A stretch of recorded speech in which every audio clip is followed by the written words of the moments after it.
Démarre le char d'assaut, garçon. C'est lourd ma gueule. Feu de ses noms, j'suis vers Clémenceau. Ça fait du lèche vitrine sur ma queue. C'est l'heure d'aller faire des sous. C'est l'heure de faire parler les douilles. Moi des petites putes, y'a que quand j'vous baise qu'on entend un peu parler de vous. Gyrophare à fond dans la passe. La focus noire, tu nous auras pas.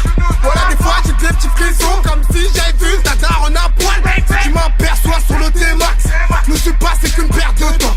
Big up à la grosse billade du quartier. Arrête les casse-pipes, tu vas perdre tes dents. J'pense qu'à faire des sous rapides. Putain faire l'intérimaire. J'suis né dans la piraterie. Ramado par email. Y'a le 9 mm. Donc tu fuck toi ton épée Damoclès. Démarre le char d'assaut. J'vais faire que des trous dans la tête. Y'aura personne pour choper ma peau. Personne pour choper ma peau. J'suis sous le gros t'es mal, ça crapaud. J'suis sous le gros t'es mal, ça crapaud. Y'aura personne pour choper ma peau. Personne pour choper ma peau. J'suis sur le gros t'es mal, ça crapaud. J'suis sur le gros t'es mal, ça crapaud. Char d'assaut. Démarre le char d'assaut. Char d'assaut. Démarre le char d'assaut. Char d'assaut. Démarre le char d'assaut. Démarre le char d'assaut. Démarre le char d'assaut. Démarre le char d'assaut à l'affût des vaisseaux, direction Clémenceau. T'sais où passer si tu veux la qualité, donc vas-y viens pécho ton morceau. Départ VP, j'vois que des plaqueux dans ma tête, la bombe est amorcée. Vive allure, personne peut m'arrêter. Mets ta ceinture dans le Cayenne GT. Même les porcs ne cherchent plus à chasser. Vitre teintée, j'te vois, tu me vois pas, j'suis dans le bendo ou dans le char d'assaut. Tes narines sont de la beuh, mais non c'est du bédo. J'laisse ma trace, du Banks au dépôt. Ou un jour d'ITT, j'te parle de char d'assaut, pas d'OJTT. Les gueuches, les losbos connaissent le chemin pour venir pécho. La blanche est bien présente de décembre à décembre, même quand il fait chaud. Appelle tous tes pinko, il reste de la place dans le char d'assaut. Toujours BX et Meda dans l'itinéraire du GPS de la Gova. Les années de galère dans le rétro je revois. Y'aura personne pour choper ma peau. Personne pour choper ma peau. J'suis sous le gros t'es mal, ça crapaud. J'suis sous le gros t'es mal, ça crapaud. Y'aura personne pour choper ma peau.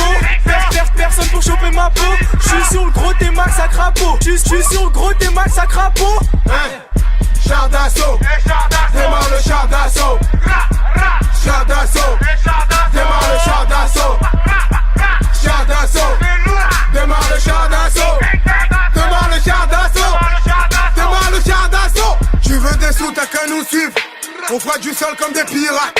J'aurai avec le bracelet Fontaine. J'passe que ça la mate au pirate. À chaque moment de la course poursuite, j'fais que la 308 au virage. Pour cap mes gars c'est impossible, comme si un jour je pouvais me mettre à bouffer du rat.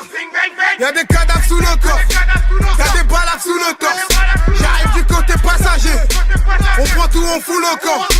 T'as cette grosse pute qui me guette, quand j'suis en train de faire mon bif. Je veux pas ton numéro, te baiser sera juste mon seul mobile. Y'a pour ma bite que t'es là, des terres comme le type des favelas. Fuck le maton qui guette dans ma cellule quand je répète mes textes en acapella. Tu veux des bitches, des petites salopes. T'es mort à la mère qu'on baise. Marine, crois-moi si j'aurai l'occasion, y'aura pas que ta mère qu'on baise. Trop de trafic, trop de choses illégales. T'es en roue arrière, j'suis en illégal. Char d'assaut, démarre le char d'assaut. Clémenceau, direction Clémenceau. Y'aura personne pour choper ma peau. Personne pour choper ma peau. J'suis sous le gros t'es mal, ça crapaud. J'suis sous le gros t'es mal, ça crapaud. Y'aura personne pour choper ma peau. Personne pour choper ma peau. J'suis sur le gros t'es mal, ça crapaud. J'suis sur le gros t'es mal, ça crapaud. Char d'assaut. Démarre le char d'assaut. Char d'assaut. Démarre le char d'assaut. Char d'assaut. Démarre le char d'assaut. Démarre le char d'assaut. Démarre le char d'assaut.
constate, ça se passe à 500 mètres du stade.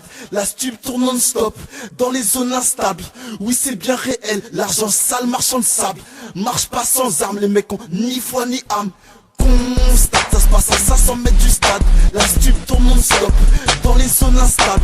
Oui, c'est bien réel, l'argent sale, marchand de sable. Marche pas sans armes, les mecs ont ni foi ni âme. Attends 2 secondes, que je sors le pompe, le 16 coups. On a la réponse pour tous un coup. Je à tout le monde, même la MIFA, je me suis fait carnet avant que l'on s'écoule. Crois pas que c'est cool, j'arrive pas derrière d'un seul coup. Coucou, c'est nous, plusieurs rafales de passe dans le cou. Pendant que les putains marchent avec des putes pour leur sécu. Mon rap a du vécu, il te faut un coup de pied au cul. Genre des phrases cultes, préviens la mule, prépare les thunes. Sur le cadavre qu'on occulte, ça accumule, personne simule. Contre ton rap, qu'on trouve si nul. C'est le situ qu'on stimule, ouais j'insinue. Je continue, les porcs pissent sur leurs racines. Je les incite, ils sont merci.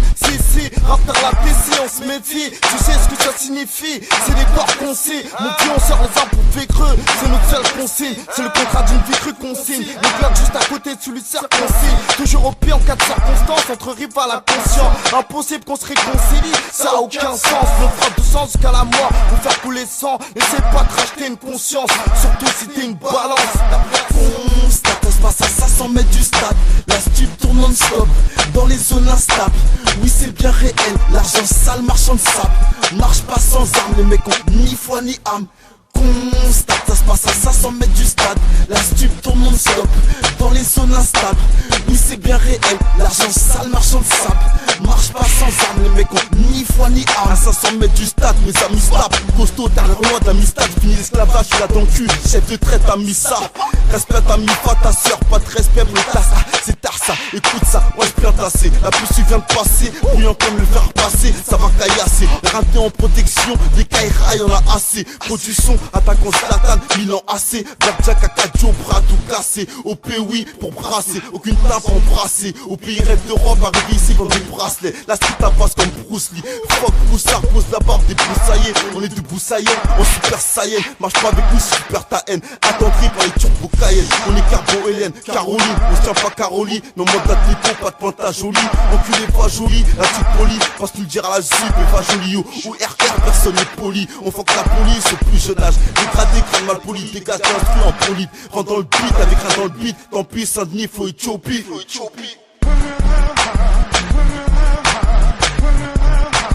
Constate, ça se passe à 500 mètres du stade. La stup tourne non-stop, dans les zones instables. Oui, c'est bien réel, l'argent sale, marchand de sable. Marche pas sans armes, les mecs ont ni foi ni âme. Constate, ça se passe à 500 mètres du stade. La stup tourne non-stop, dans les zones instables. Oui, c'est bien réel, l'argent sale, marchand de sable. Marche pas sans armes, les mecs ont ni foi ni âme. Le système nous condamne, toute la chenouf qu'on donne. On joue aux cartes sans dame, viens pas test, abandonne. Sinon vandalisme en dame, une raface au Vendôme. Soldat sur de Saddam, pour la street qu'on se donne. Chaque instru on s'adapte, Joe Aka et Blackjack. Prise d'otage et cardiaque, on rappe ça les Sadat. Y'a Ken Ryu Sagat, Rimka à la prod ça va. C'est grave ici ça gratte, la drogue dure ça brade. 9 3 sur ses crades, putain de freestyle mais brave. Vol braqué pas de bave, vol braqué pas de bave.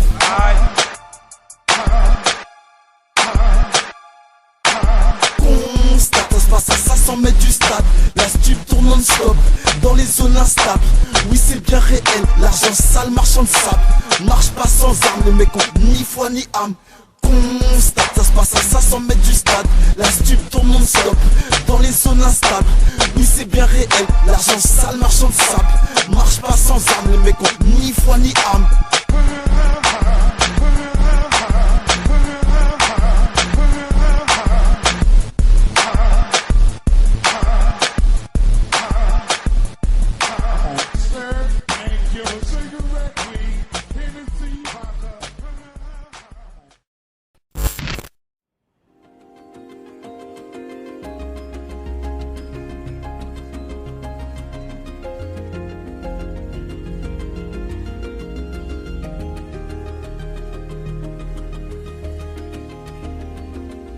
On est dans un quartier qui a déjà en partie été démoli, mais avec des familles qui avaient besoin d'être logées, qui voulaient impérativement rester ici, puisque avec des liens de solidarité, on s'est dit, bah tiens, battons-nous pour obtenir un projet pour maintenir les habitants qu'on a nommés des habitants historiques du quartier. Et bien sûr avec un projet qui se voulait très qualitatif et très poussé écologiquement. Donc du coup on a toujours appelé ce projet comme de l'écologie populaire. Dire voilà, on a des familles très très modestes qui ont besoin d'un logement de qualité puisqu'ils vivaient quand même dans des logements qui étaient très dégradés. Donc on voulait que le projet leur permette au quotidien et tous les mois d'avoir un maximum de pouvoir d'achat, je dirais, pour d'autres choses que pour payer l'eau, l'électricité, le chauffage. Donc ce projet a été créé avec les locataires, avec l'architecte qui les a associés sur la conception. L'idée était d'avoir à la fois des espaces privés mais aussi des espaces collectifs, donc des jardins partagés où ils peuvent se réunir, des coursives où ils peuvent les uns les autres se voir, un four à pain. Donc c'est un projet où la ville nous avait contactés il y a très longtemps, maintenant ça doit faire à peu près 5 ans et voilà, qui a mis du temps à aboutir parce que c'est pas un projet classique, c'est pas un projet que les bailleurs sociaux traditionnels portent, donc ça a mis du temps mais voilà, le résultat est là.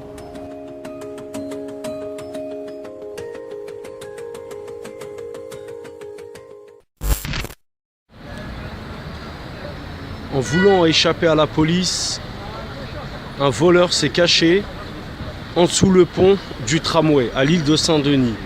Un déploiement de policiers et de pompiers, plus la brigade fluviale.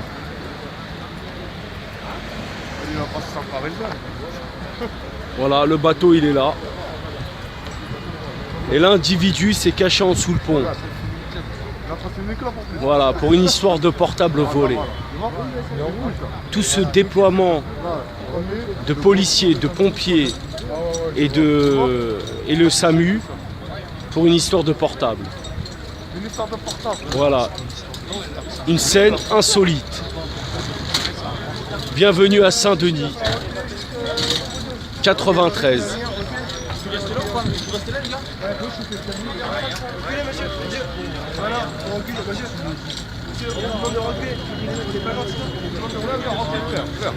sert à rien.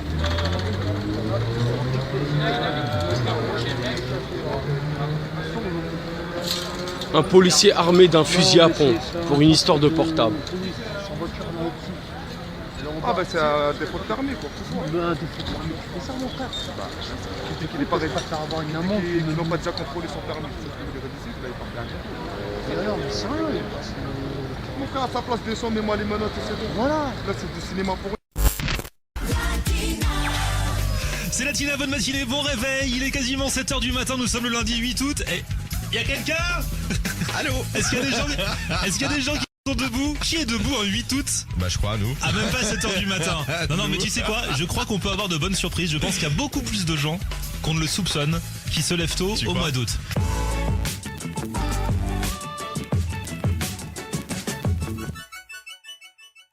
Salut tout le monde, bienvenue, nouveau vlog aujourd'hui. Alors là, il est quoi? Il est 8h51 du matin, je vous le prouve. Mais on est debout depuis bien plus tôt que ça, pas vrai Jérôme? Exactement. Ouais, parce que je fais la matinale à la radio là pendant 15 jours en plein mois d'août, c'est juste un truc de fou. Mais je vlog quand même et je vais quand même aller aux 4 coins de l'île de France pour tester des bons trucs. Et alors là aujourd'hui c'est une vidéo très importante puisque c'est le premier gagnant du Kebab Contest qui va être révélé. Le Kebab Contest, c'est cette espèce de battle entre kebabs que j'ai lancé il y a quelques semaines. Vous avez tous en masse voté pour vos kebabs préférés. Et on en a retenu 2, donc les 2 premiers c'est en Ile-de-France, mais après ce sera dans les différentes régions. Et je vous ai fait voter depuis quelques jours. J'ai les résultats sous les yeux, contrôlés par maître Jérôme, huissier de justice. Alors, c'est-à-dire que je peux pas tricher sur les résultats parce que c'est un sondage que j'ai mis avec l'outil YouTube en ligne. Donc il y a des vrais pourcentages et je peux vous dire que le résultat ne m'arrange pas. Parce qu'il y avait un kebab qui est pas loin de la radio et un autre qui est à Perpète. Et c'est celui qui est à Perpète qui a gagné, donc c'est celui où je vais devoir aller aujourd'hui alors que je suis debout depuis 5h du matin. Voilà, donc voici le résultat. Je suis content, je serai content une fois que je serai là-bas en train de manger, je pense. Vous aviez le choix entre le 129 à Saint-Denis et le Constantinople au Kremlin-Bicêtre. Avec 63%, ce qui représente 994 voix parce que vous êtes 1561 à avoir voté, hein, c'est pas mal. Ah ouais. Le 129 à Saint-Denis. Alors il paraît que c'est juste dément. Donc bah voilà. Jérôme, tu veux venir? Pourquoi pas, ouais. Bah viens, moi j'y vais juste après là. D'accord. Prendre mon petit déj à 11h, je vais prendre un petit kebab. Ça va comme on est debout depuis 5h. Pour un petit déj, c'est pas mal. Voilà. Bref, c'est parti. Premier kebab contest, direction Saint-Denis. Go. What we do here is go back, back, back, back. Bon, c'est bon, me voici à Saint-Denis. C'était pas si loin que ça en fait, ça va, il y a le RER, c'est pratique. Maintenant, il ne me reste plus qu'à trouver le fameux 129, ce kebab dont on me parle depuis des années. Même avant que je lance le kebab contest, on m'en parlait déjà. Alors d'ailleurs, c'est marrant parce que c'est le premier gagnant du kebab contest, mais c'est un kebab qui fait pas de kebab en fait. Il n'y a pas de broche, mais il fait plein de sandwichs de ouf, il paraît. Et j'ai qu'une hâte, c'est tester ça. En plus, je suis debout depuis 5h du matin, donc là, il est que 11h, mais j'ai déjà une méga dalle. Donc comme ça, je peux y aller avant le rush. C'est parti.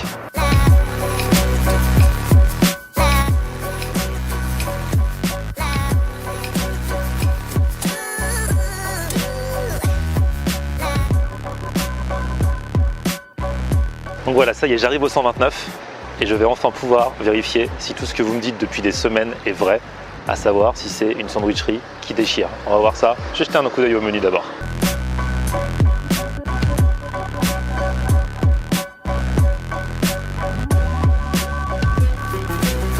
Le tremblay, il est vraiment balèze. Ouais. Mais il est bon. Il a du succès. Je vais le tenter. Il y a quoi comme sauce? Un peu de samouraï.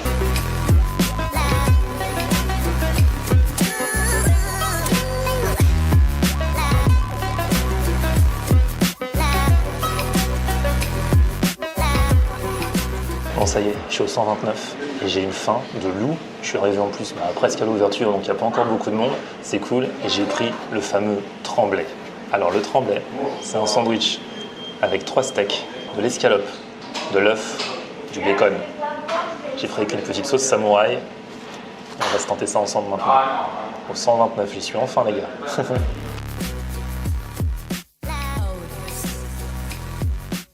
Donc, déjà les frites.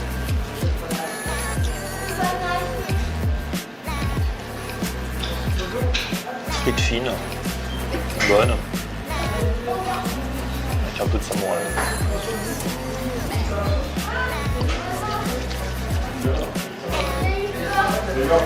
Et là j'ai attaqué le sandwich qui fait partie des plus balèzes qu'il y a ici. Il y en a un qui s'appelle le spécial avec du poulet mariné qui paraît très bon, on en avait parlé. On en avait aussi parlé de celui avec 3 steaks. Ok, moi je prends celui avec 3 steaks. Donc voilà, il y a vraiment 3 steaks, 1, 2, 3, plus 2 escalopes, plus du bacon, plus tout le reste. Bon, on y va là. Bon appétit bien sûr.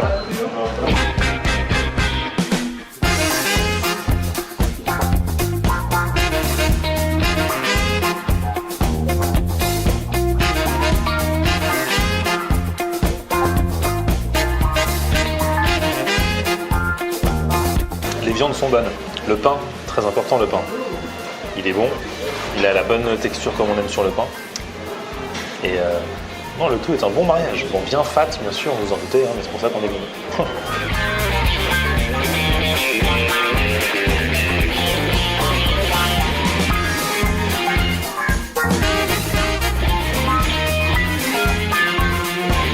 Je vous montre juste, voilà, la tête du steak. C'est de la bonne tête de steak. Et le scalope.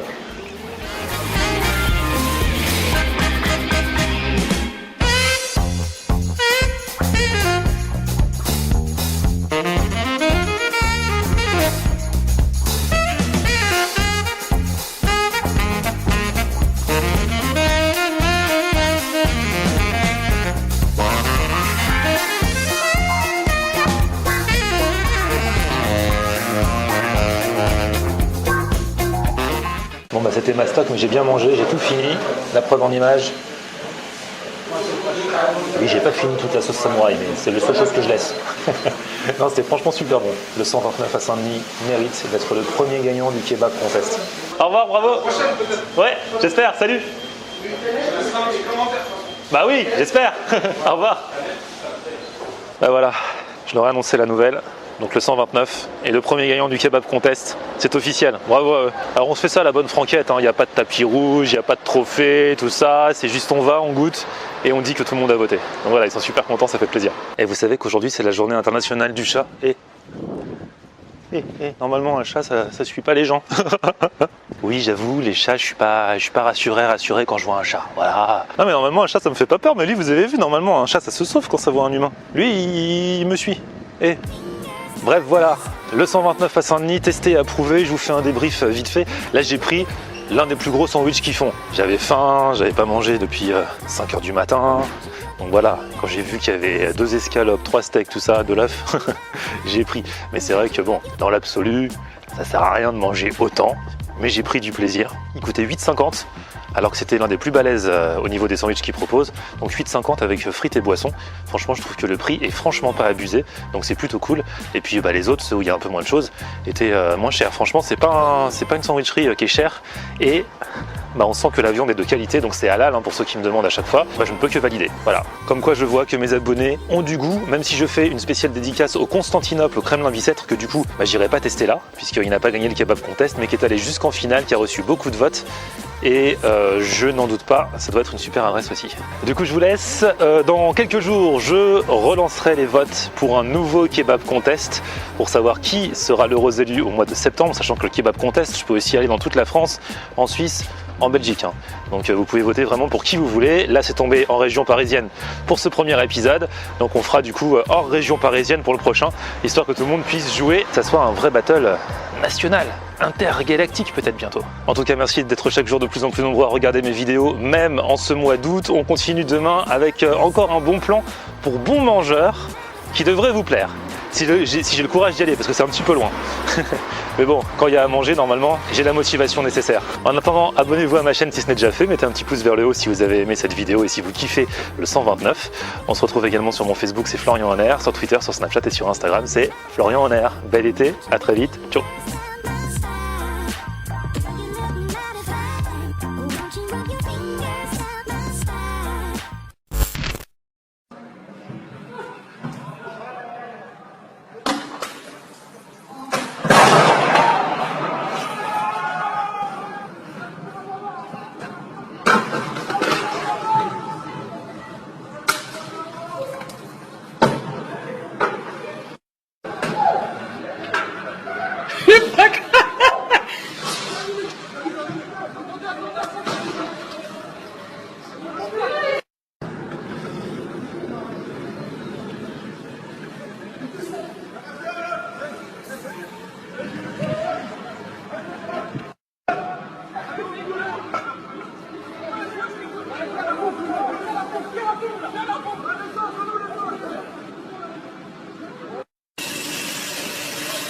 Voilà à quoi ressemble le bus. Il est bien grillé.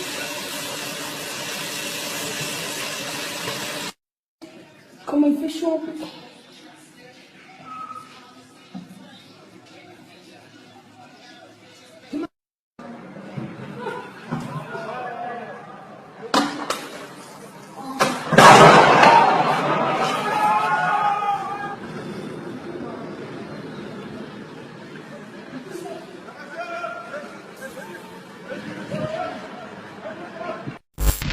Ben voilà, là il se réchauffe un peu en attendant, voilà, demain matin, 4-5 heures, la rafle, comme d'habitude. Ça va être Stalingrad bis. Voilà. On est où là? Là on est à Saint-Denis, nous sommes sur l'avenue Président Wilson, à 10 minutes du centre de la honte de Porte-la-Chapelle, le centre de Madame Hidalgo.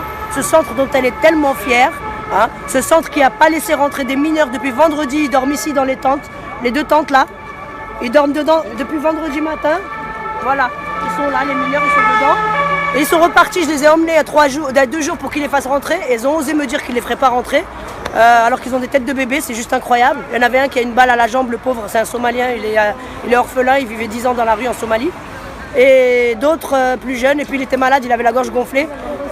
Et là c'est pareil, ils sont encore là. Ils ont été tout à l'heure, hier, pour charger leur téléphone et aller aux toilettes. Ils ne les ont pas laissés rentrer, ils ont vraiment des têtes de bébé, je ne peux pas vous les montrer. Et encore tout à l'heure, ils sont partis pour rentrer parce qu'on est lundi matin, ils leur ont dit revenez lundi, alors qu'ils ont l'obligation de mettre à l'abri des mineurs, la mise à l'abri des mineurs. Les droits de l'enfant, vous ne connaissez pas? C'est quoi ça? Et depuis combien de temps qu'ils sont là? Le camp? Oui. Le 13 novembre exactement, contrairement à ce qu'Emmaüs a dit le 24 novembre. Non, Emmaüs, vous vous trompez. Le 13 novembre, j'ai trouvé le petit Afghan à la rue devant votre centre. Il avait 14 ans. Il était congelé, il tremblait devant votre porte. Vous ne l'avez pas laissé rentrer.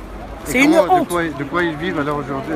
De quoi ils vivent? Alhamdoulilah, grâce au voisinage déjà qui sont super. Bien sûr, il y a eu une pétition d'une certaine femme. On ne sait pas c'est qui. Des gens. Bien sûr qu'il y en a qui sont contre.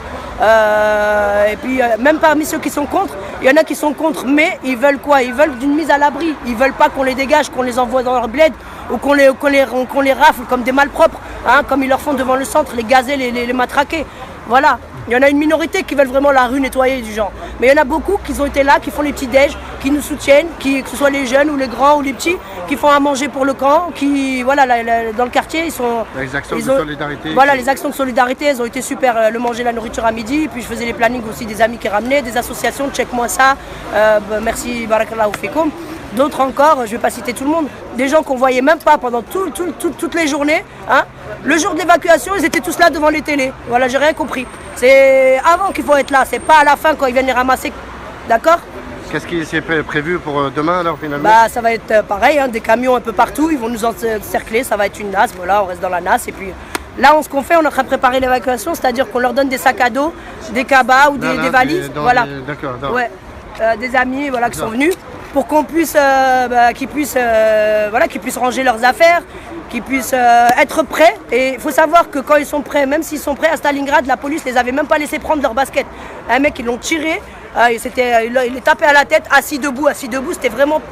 C'était pervers, ils nous ont psychologiquement, je dis nous parce que moi aussi, hein, ils m'ont laissé entrer, ils m'ont laissé parler avec eux, mais ils ont harcelé psychologiquement. Il y en avait un, il avait une couverture tigrée, et le chef d'escadron de CRS, carrément, il a dit oh, le tigre du Bengale à la gale, c'est juste dégueulasse, c'est juste dégueulasse. C'était pervers, en espérant que les équipes de demain matin ne seront pas comme celles de Stalingrad. C'était juste horrible, ils les ont traumatisés alors qu'ils sont déjà traumatisés dans leur pays. Il y en a beaucoup qui arrivent ici, il leur faut des psychologues parce que voilà, ils ont vu de la souffrance, ils ont vu du sang, ils ont vu leur famille mourir. Et beaucoup ont perdu leurs enfants dans l'eau, je sais pas, il y a un problème. Il y a un problème. Il y a même de la discrimination entre réfugiés et sans-abri. Le réfugié, il est par terre en train de dormir, ils lui mettent des coups de pompe et on le réveille. Il n'a pas le droit. Devant la file du centre de Porte-la-Chapelle, il y a quelques jours, 5-6 jours, il les laissait pas s'asseoir. Il fallait qu'il reste debout. S'il y en avait un qui s'asseyait, c'était des coups de matraque. C'est quoi? On est revenu c'est quoi? C'est le 4e Reich? J'ai pas compris. Ils leur ont fait même des tampons de nazis sur les bras, les avant-bras, hein, pour qu'ils puissent rentrer le lendemain. Ils l'ont fait qu'une fois, mais c'était une fois de trop. Et si j'avais pas filmé, ils l'auraient refait des autres jours. Et ils leur ont mis, il y en avait un qui avait une étoile blanche sur le t-shirt, ils lui ont mis le tampon, l'Emmaüs, le soleil, sur l'étoile. C'est quoi? Fallait faire une étoile jaune directement, non? Ouais. C'est juste horrible, on passe notre temps à nous de ressasser la Shoah, depuis qu'on est petit, on sait que les Juifs ont souffert. Je suis désolé. Pourquoi vous refaites vivre ça? Vous refaites vivre la souffrance à des mecs ils sont pas là pour vos allocations, ils s'en tapent à vrai dire. Hein. Il y en a, ils étaient docteurs, il y en a, ils étaient ingénieurs en aéronautique, ingénieurs en informatique. Ils n'en ont rien à foutre de vos allocs. Ce qu'ils veulent, ils ont été poussés à l'exil. Hein. Les Syriens, c'est quoi? Vous avez détruit leur pays, les Libyens, c'est pareil, vous avez détruit leur pays. Et les autres, vous pactisez avec leurs dictateurs. Certains dictateurs vous intéressent, d'autres vous en foutez. Le Congo, vous attendez quoi? Hein, vous les laissez faire, la Birmanie, vous laissez crever. La Palestine, vous laissez crever, oui, parce qu'on a des Palestiniens aussi. Ah, mais ça, vous en foutez. Vous leur donnez même pas l'asile. Voilà, c'est simple. Si vous saviez ce qui se passe... Quel appel vous pouvez faire aujourd'hui? Déjà, un appel au soutien. On a besoin de personnes présentes pour filmer, pour dissuader des rafles violentes. Ils vont pas résister. Ils sont pas là pour résister. Ils ont envie d'être mis à l'abri. Ils ont froid, ils sont fatigués. Je ne vais pas dire ils ont faim parce qu'on les nourrit très bien, alhamdoulilah. Hein, la communauté, tout le monde se bouge pour eux. Maintenant, ils ont froid. Je sais pas, nous déjà on est chez nous, on a juste la fenêtre entrouverte, on est congelés. Alors imaginez eux à vos places, et les mineurs et les enfants, c'est juste dégueulasse. La TIMI est censée s'occuper des mineurs. On a contacté plusieurs personnes de la TIMI, de la Croix-Rouge, tout. La Croix-Rouge, elle est payée une tonne de subventions pour les héberger, les mineurs. Hein, les underage, comme vous les appelez. Hein, et vous les laissez à la rue, c'est dégueulasse. Il va où l'argent? Hein? Alors les Restos du Cœur et compagnie, c'est même pas la peine. Hein. Emmaüs, c'est une machine Afrique. Les Restos du Cœur, une machine Afrique. Et la Croix-Rouge, c'est pareil. Hein. C'est pareil, ils sont venus ici, la Croix-Rouge pourtant, parce qu'on a 200 abris. Ils vont voir les sans-abri, mais les réfugiés, ils s'en fichent. Voilà. Voilà, les réfugiés, c'est Ils appellent ça les migrants, moi j'aime pas le mot migrant, il n'y a que les oiseaux qui migrent. Les réfugiés c'est un sujet en France, c'est un sujet que s'ils pouvaient l'étouffer dans une benne à ordures, ils le feraient. Vous devriez avoir honte. D'ailleurs, on a vu qu'il y a plein d'ordures sur les abords. Oui, vous savez les ordures c'est quoi? Vous savez, ils passent leur temps à nettoyer. Hein. Ils ont des balais, des grands balais, vous avez dû les voir quand vous êtes venus, certains médias. Ils balayent, on leur donne beaucoup de sacs poubelles, ils passent leur temps à demander des sacs poubelles. Ils nettoient, c'est toujours clean, ils nettoient toujours, c'est propre. Et les poubelles, ils les ont pas prises. Les éboueurs sont passés.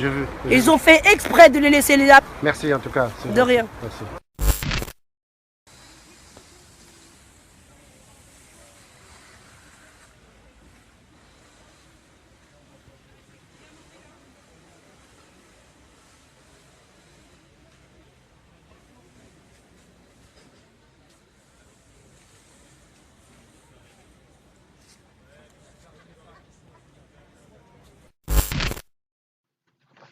Bonsoir et bienvenue dans votre News TV Show. Une petite annonce aujourd'hui, encore une fois, avec, là c'est pas un décès, c'est des infos en Seine-Saint-Denis, c'est dans le 93. Alors voici le gros titre. Saint-Denis, coup de feu à la gare à l'heure de pointe. Voici ce qu'on peut dire. Un blessé par balle, un pistolet repêché du canal et un homme en garde à vue. Voilà ce dont la police dispose pour constituer le scénario qui s'est joué près de la gare du centre-ville de Saint-Denis, rue Brise-Échelas, à l'heure de pointe ce mercredi soir. Tout serait parti d'un vol à l'arraché à la sortie de la gare RER visant une femme de 40 ans. D'après tous les premiers éléments d'enquête, le fils de 21 ans serait intervenu et aurait tiré sur l'un des agresseurs avec une arme dont on ne savait pas bien jeudi encore à qui elle appartenait. Cette arme aurait ensuite été jetée dans le canal. La brigade fluviale a été appelée pour la rechercher et dans la soirée, un pistolet a été repêché. Le calibre pourrait correspondre aux douilles de 22 LR retrouvées sur les lieux de l'agression. Le blessé touché de plusieurs balles a été hospitalisé. Le fils, âgé de 18 ans, a été placé en garde à vue. Il y a constamment des problèmes ici. On est menacé, agressé en permanence. Le vol de portable, c'est la grande spécialité. Mais si ce n'était que ça, on a l'impression que tout est permis. Sagace ce jeudi matin, la gérante d'un commerce près de la gare. Elle a été informée par ses clients du fait divers de la ville. Ce vendeur à la sauvette, posté sur la passerelle enjambant le canal, n'était pas sur place non plus. Après 17 heures, je m'en vais car ça devient chaud par ici. Il faut éviter, lâche-t-il avant de s'éloigner. La rue où se serait produit les faits se situe légèrement à l'écart du flot permanent. Voyageurs drainés par la gare. Il y a moins de vols violents qu'avant. il y a moins de vols violents qu'avant. Voilà. C'est un peu arrangé, croit savoir une habitante. Chez elle, quand l'agression s'est produite, elle n'a pas entendu de coup de feu, mais ça veut dire qu'il y a des gens armés.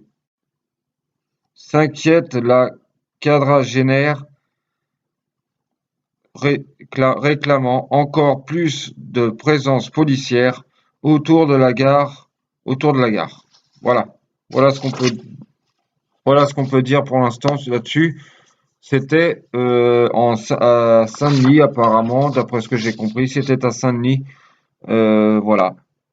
Ouais, Saint-Denis ce jeudi, l'agression se serait produite dans la rue Brise Eschlas, près de la gare du centre-ville.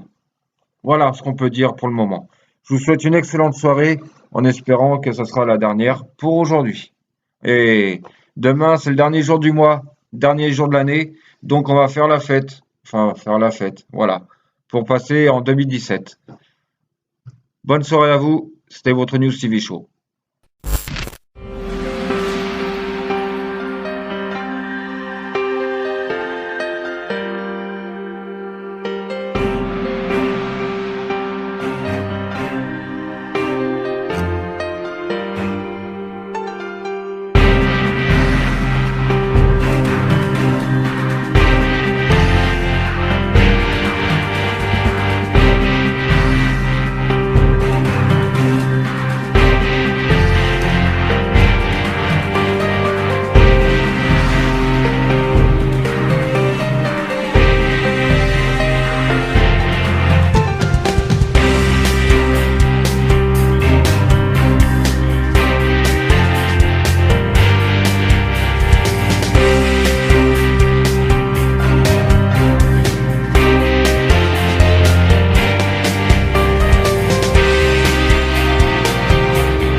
Bonjour à tous.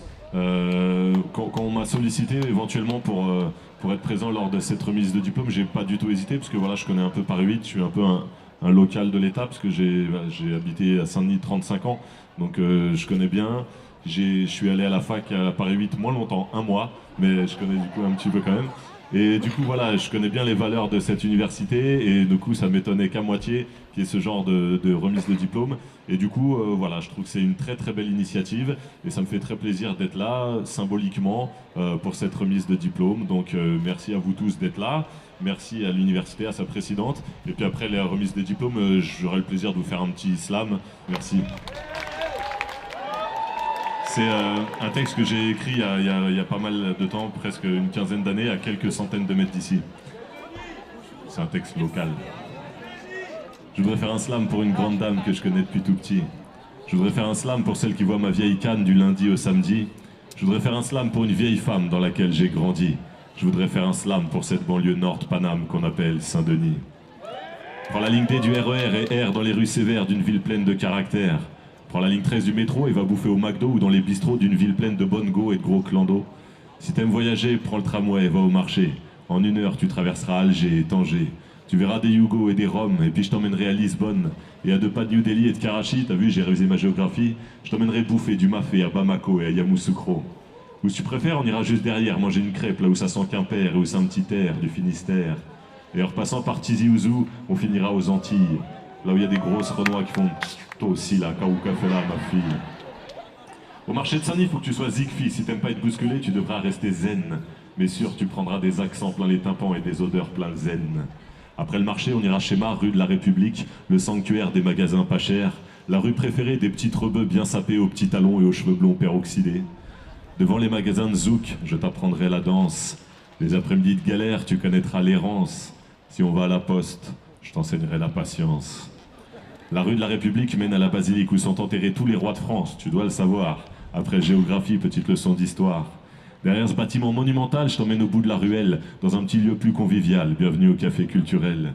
On y va pour discuter, pour boire ou jouer aux dames. Certains vendredis soirs, il y a même des soirées slam.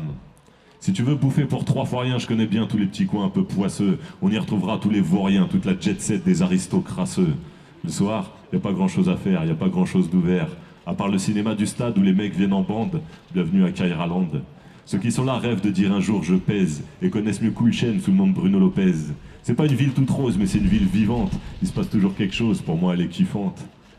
Je connais bien ses rouages, je connais bien ses virages, il y a tout le temps du passage, il y a plein d'enfants passage. Je veux écrire une belle page, ville aux 100 000 visages, Saint-Denis centre, mon village. J'ai 93 200 raisons de te faire connaître cette agglomération, et t'as autant de façons de découvrir toutes ces attractions. À cette putain de cité, je suis plus qu'attaché, même si j'ai envie de mettre des taquets aux arracheurs portables de la place du Caquet. Saint-Denis, ville sans égal, Saint-Denis, ma capitale, Saint-Denis, ville peu banale, où à Carrefour, tu peux même acheter de la choucroute halal, c'est vrai. Là-bas, ici, on est fiers d'être dionysien. J'espère que je vous ai convaincu. Et celui qui me traite de parisien, je lui enfonce ma béquille dans le... Non, c'est de la poésie. Moi, je voudrais faire un slam pour une grande dame que je connais depuis tout petit. Je voudrais faire un slam pour celle qui voit ma vieille canne du lundi au samedi. Je voudrais faire un slam pour une vieille femme dans laquelle j'ai grandi. Je voudrais faire un slam pour cette banlieue nord de Paname qu'on appelle Saint-Denis. Merci. Merci beaucoup. Merci à vous. Bonne fin de journée. Ciao, ciao.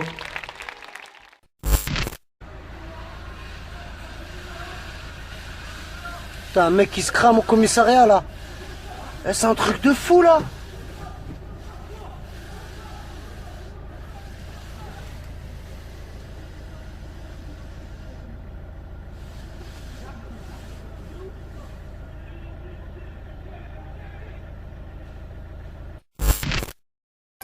Salutations distingués mes amigos, muchachos, mes amigas, muchachas. Petite vidéo rapide, furtive. Bon, pour parler vite fait de l'actualité. Bon, j'ai vu hier, non, il y a quelques jours, avant-hier ou il y a quelques jours, qu'un lycée de Saint-Denis avait été pris d'assaut par une bande de racailles, des voyous qui ont entraîné des élèves de ces établissements à commettre des saloperies à l'intérieur.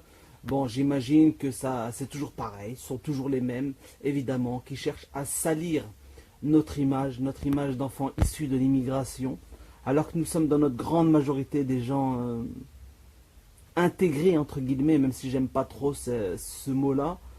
Et forcément, les médias, à chaque fois, trouveront, surtout en campagne électorale, trouveront le moyen de salir la communauté maghrébine ou la communauté noire. Mais vous verrez que la plupart des enfants, parce que ce sont des enfants, ils ont été mis en garde à vue pour la plupart, certains n'avaient rien à voir avec les faits divers, avec ça, mais ce sont des enfants issus de l'immigration, hein, on ne va pas se voiler la face.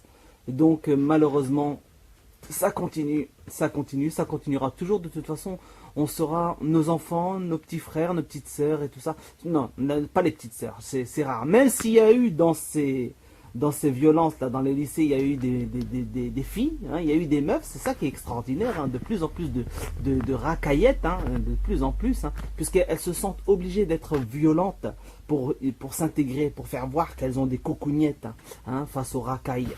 Donc bon, il y en a de plus en plus, c'est dramatique, c'est triste. Là, moi, ça me dégoûte. Ils me dégoûtent, ces enfants-là, ces gamins-là. Hein. Les membres de leur famille, alors, où est-ce qu'ils sont passés? Grand point d'interrogation.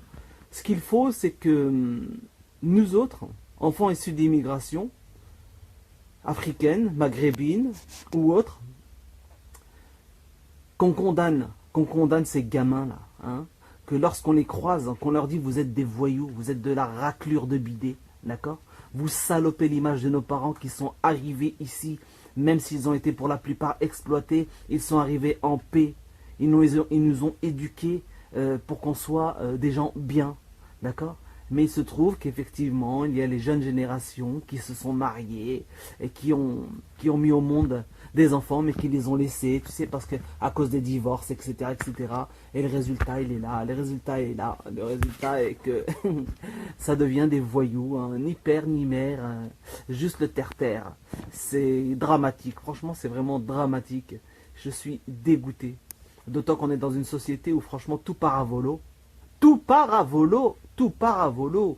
Moi, quand je vois des gens qui pètent des câbles, qui sortent avec des barres de fer, histoire d'en découdre avec des jeunes mais qui n'ont rien fait, des jeunes qui sont là, des jeunes, ce ne sont pas des voyous qui traversent un quartier ou à côté d'un pavillon, tu as des gens qui sortent avec leurs barres de fer, qui veulent agresser ces gamins-là, comme ça, cadeau de la maison, parce qu'il y a une tension qui est en train de monter, il y a cette raclure des médias qui cherchent à utiliser le moindre fait divers pour essayer de faire mousser la campagne électorale en faveur des extrêmes, hein, même si j'aime pas le mot extrémisme, parce que le Front National n'est pas un parti extrême, mais c'est un parti quand même qui, une fois au pouvoir, va s'occuper violemment de ces jeunes-là. Hein. Et bon, on souhaitait pas que ça en arrive là, mais je pense qu'il va falloir passer à la vitesse supérieure et à au mode à la dure. Hein, à la dure, pour ces gamins-là, pour ces voyous. Il va falloir être dur, hein, il va falloir être comme au bled, hein, à l'ancienne. Vraiment, casser des genoux pour rétablir l'ordre. Malheureusement, c'est ça la vérité. C'est ça la vérité. En parlant de présidentielle, je suis très heureux de voir que François Asselineau, président de l'UPR, a toutes ses chances de concourir à la fonction suprême. C'est quelque chose de magnifique. Vous savez que si François Asselineau se retrouve dans les débats télévisés en compagnie des autres voleurs et des autres crapules de politocards, ça va swinger. Ça va swinger, mes amigos muchachos, mes amigas muchachas. Je vous jure, ça va être magnifique. Et personnellement, je voterai, moi, pour François Asselineau. Je vous invite à aller voir ses vidéos, ses conférences. Elles sont extraordinaires. C'est quelqu'un de juste et qui dit la vérité. D'accord? La grande vérité. Voilà. Je disais donc, juste avant ça, que la société part à volo. On a vu les gens qui pètent des câbles, qui agressent gratuitement, les gens qui violent dans les rues, les gens qui tatata. J'ai même vu des gens qui parlaient à leurs chiens. Je vous jure, je vois des gens qui parlent à leurs chiens. Alors pour en arriver là, je me dis qu'il y a un gros souci, il y a un gros problème. Le matin, il faut prendre son petit déjeuner, hein. Il ne faut pas être zozo, il faut se détendre, hein. Parler à son chien, lui donner des ordres et discuter avec lui comme si c'était un être humain, ce sont deux choses différentes, hein. Parce que quand j'ai vu la dame en train de discuter avec son chien, oh bah oui, hein, le chien est en train de la regarder, le chien l'a regardé. Le chien a dû se foutre de sa gueule, hein, le chien. Et elle a continué. Et moi j'étais choqué, je passais, hop, j'ai commencé à avancer en quart et j'étais, bonjour madame. J'étais choqué. Voilà. Ils parlent à leur chien. Bon, vous allez me dire, c'est moins grave que celui qui parle à son zizi. Hein, ça s'est vu aussi. Ça s'est vu. Moi j'en connais un gars, hein, en Normandie où j'habite, je vous jure, je l'ai surpris quand j'allais dans les toilettes pour garçon, tac, je suis rentré, tac, il est en train de discuter avec son zub. Et j'étais choqué, je vous jure. Je n'invente rien. Hein. Je n'invente rien. Il discutait avec lui comme si c'était un personnage. Et moi j'ai rigolé, et il rigolait. mais non. J'ai dit, mais si. Tu parlais avec ton sgeg là, d'accord? Tu parlais avec ton sgeg, je t'ai attrapé. Qu'est-ce que tu racontais? Hein? Mais non. Mais si, je t'ai vu. Qu'est-ce que tu racontais? Comment tu l'appelles? Comment il s'appelle? Vas-y. Quel est le prénom que tu lui as donné? La société est partie en cacahuète. Hein.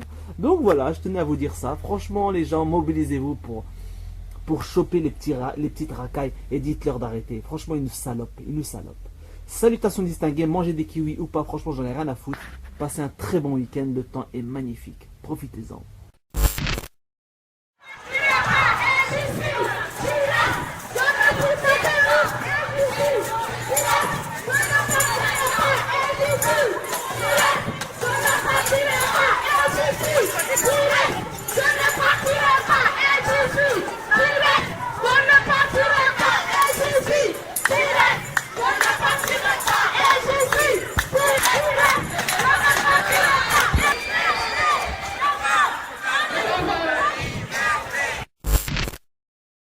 Allez, hop là.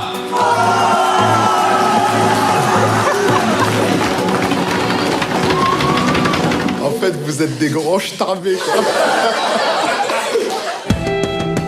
J'aime parler devant les gens, j'aime être écouté, j'aime faire ressentir des émotions. Vous pensez quoi du fait que je veuille devenir acteur? Moi, ce que je veux, c'est que tu sois heureux. Moi, si j'ai envie de prendre la parole, c'est parce que j'ai envie de repenser le féminisme. La parole, c'est une arme. C'est quelque chose qui me permet de pouvoir me défendre. On va y arriver. Je te jure qu'on va y arriver. On n'est pas loin du tout. Demain, la tête haute, je marcherai fière. Non, non, non, c'est à chier. C'est nul, c'est parfaitement nul. Il va falloir vous pousser aux fesses et vous dire, je vais me lever et puis je vais le faire. La parole qui convainc, la parole qui émeut, la parole qui touche, c'est celle-là qui nous rassemble. Avant, quand on voulait manifester son attachement à la liberté d'expression, on disait « Je suis Charlie ». Maintenant, à partir de ce soir, je dirai aussi « Je suis Sonny ». Voici venue l'heure du jugement dernier. Est-ce que vous êtes prêts à leur faire un triomphe ?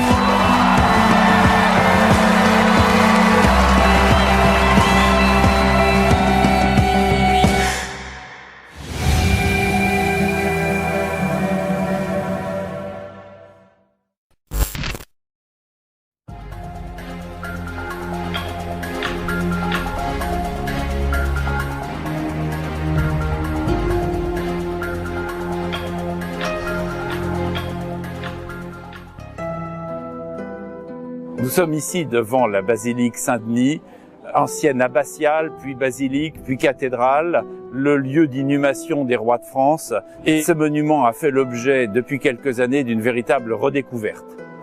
Cette redécouverte est due principalement au nettoyage de la façade qui a pu être opéré entre 2013 et 2015, façade que l'on croyait complètement transformée au XIXe siècle et qui a été une véritable révélation de la sculpture médiévale du XIIe siècle, encore très largement conservée sous des centimètres de crasse noire qui interdisaient de l'observer. C'est ici, à Saint-Denis, qu'est née l'architecture gothique au début du XIIe siècle et qu'elle a atteint son apogée un siècle plus tard lors de la reconstruction de la nef entre 1230 et 1280. Cette redécouverte, elle a lancé un véritable mouvement de réappropriation et de remise en valeur de la cathédrale, aussi bien dans ses vitraux, dans son aménagement liturgique, dans son accueil du public. Parallèlement, la ville de Saint-Denis a souhaité lancer un projet de remontage de l'ancien clocher. En effet, le côté nord de la façade était cantonné depuis les années 1130 par un deuxième clocher symétrique, complété d'ailleurs dès la fin du XIIe siècle par une grande flèche.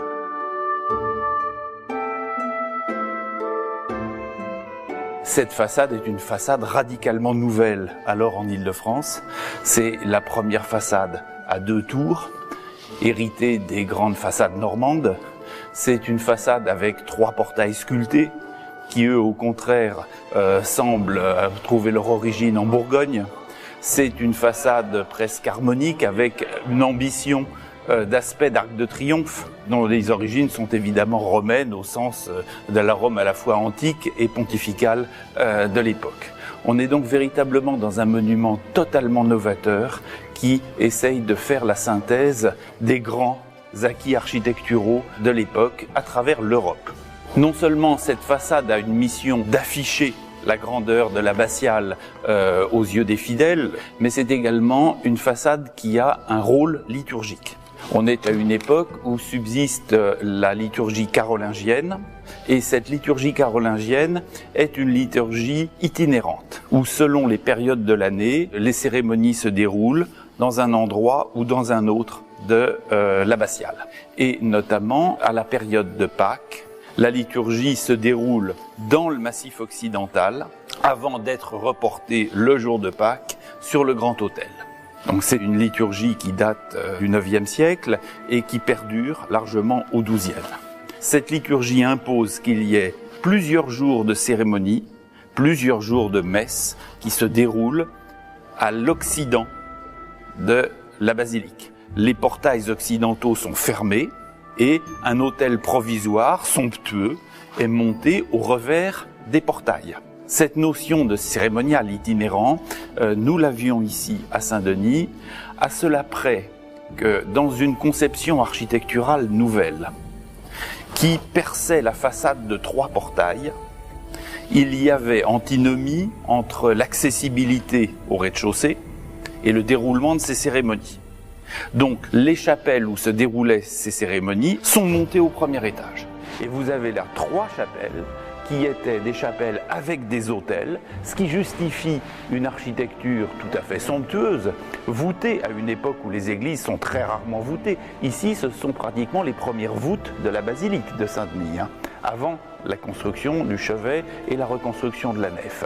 Ce qui explique que vous ayez non seulement ce narthex voûté, le porche qui est au-dessous, qui avait une fonction à la fois religieuse et civile, et au premier étage, ces 3 grandes chapelles. Ces 2 chapelles latérales étaient autonomes, mais la chapelle centrale était ouverte sur la nef. Et c'est depuis cette chapelle Saint-Michel que se déroulaient les cérémonies que l'on pouvait suivre depuis la nef. Dans l'histoire de la basilique, il faut connaître un principe permanent qui fait que, quelle que soit l'extension du monument, quelle que soit l'ampleur des travaux, on y dit la messe tous les jours et plusieurs fois par jour. Donc, tous les travaux se font par un principe d'enveloppement. On ne détruit pas un monument pour en refaire un autre. Donc, ici, au XIIe siècle, lorsque l'Église construit la façade occidentale, puis construit le chevet, il le fait avec l'église carolingienne intacte au milieu, qui sert tous les jours. Et puis une fois que les 2 extrémités sont faites, petit à petit il commence à raccorder. Et il a dû le faire sans doute de manière segmentée pour que le chœur soit fonctionnel jusqu'au dernier moment. Cette chapelle Saint-Michel s'ouvrait sur la nef carolingienne par l'arcade que vous avez ici. Et vous voyez que c'est une architecture tout à fait sophistiquée, ce n'est pas du tout les greniers de l'abbatiale. Vous avez là des fenêtres absolument extraordinaires qui ouvrent d'un espace à l'autre avec un décor sculpté tout à fait merveilleux. Vous avez là parmi les premières voûtes de l'abbatiale et surtout une chapelle qui était décorée par cette extraordinaire rose. Ça compte parmi les premières roses de l'histoire de l'architecture gothique. Dans ce bâtiment du Massif occidental naît l'articulation entre l'architecture romane et l'architecture gothique. On est encore dans une architecture extrêmement murale, dont les maçonneries sont extrêmement épaisses, avec des arcs à peine brisés, des gros chapiteaux, des tailloirs importants, une absence de continuité entre les voûtes et les piles. En revanche, on est quand même déjà sur une architecture voûtée sur croisée d'ogives, et il semble que les expérimentations de voûtes sur croisée d'ogives qui ont été faites précédemment dans le milieu normand ont été appliquées ici, et elles vont se développer de manière presque linéaire jusqu'à la fin du XIIIe siècle. Donc on a là un emploi, un procédé de voûtement, d'où va naître l'architecture gothique. Alors évidemment, cette liturgie carolingienne, elle va être assez rapidement abandonnée, à part quelques textes qui perdurent jusqu'à la fermeture de l'abbaye à la fin du XVIIIe siècle. C'est une liturgie qui va s'abandonner au cours du XIVe siècle, et cette chapelle ne sert plus à rien. Et cette chapelle devient un grand placard. Alors à peine l'abbé Suger a-t-il terminé le Massif occidental que, selon le principe d'enrobement que nous évoquions tout à l'heure, il construit tout le chevet que nous avons ici. Et on peut observer à quel point les premières voûtes sur croisée d'ogives, aussi sommaires, aussi enrobées d'architecture de tradition romane qu'elles étaient dans le narthex, deviennent ici un outil architectural absolument stupéfiant. En l'espace de 15 ans, l'usage des croisées d'ogives permet de faire exploser le plan carré des anciennes voûtes d'arête. La fluidité du voûtement permet de créer un mur complètement ondulant. La légèreté des voûtes permet de réduire les supports à de simples colonnes. Et le report des charges dues aux nervures sur un certain nombre de points permet d'évider complètement le mur. On a en l'espace de 15 ans la transformation d'une technique de voûte en une architecture, où tout d'un coup le vitrail prend plus d'importance que la pierre, où la fluidité et la transparence des volumes va prendre plus d'importance que les murs.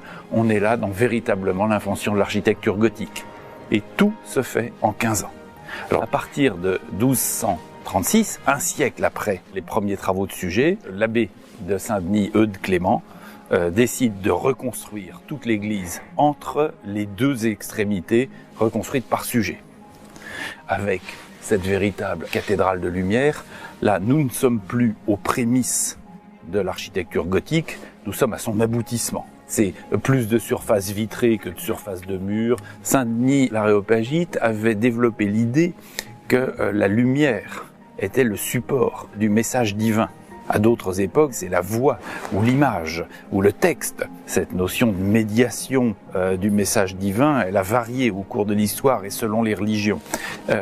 Et Saint-Denis avait fait ce rapprochement avec la lumière. L'idée que la lumière, à travers les vitraux, soit la capacité d'illustration de l'histoire de la Bible, de l'histoire de l'Église, de l'histoire de l'abbaye, était pour les moines de Saint-Denis quelque chose de très significatif. C'était l'illustration physique d'une des théories de leur père fondateur. Et que petit à petit la lumière ait envahi intégralement une architecture comme celle-ci, à Saint-Denis n'est pas sans signification.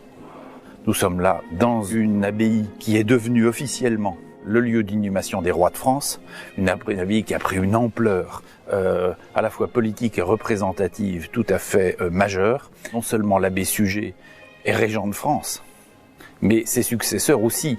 Eudes Clément, Mathieu de Vendôme vont être régents de France. C'est également le lieu d'enseignement. Louis VII est élevé à Saint-Denis avec l'abbé Suger. C'est l'école des rois de France ici. Donc on est dans un milieu où la plupart des historiographes du roi, où la plupart des chanceliers royaux sont des moines de Saint-Denis. On est véritablement dans le support intellectuel et logistique du royaume. Alors cette architecture de Saint-Denis va faire des petits. Vous avez nombre de bâtiments au XIIIe siècle qui vont être à travers l'Europe des copies de Saint-Denis. Aussi bien certaines cathédrales d'Espagne, Burgos, aussi bien en Allemagne, le modèle va faire référence.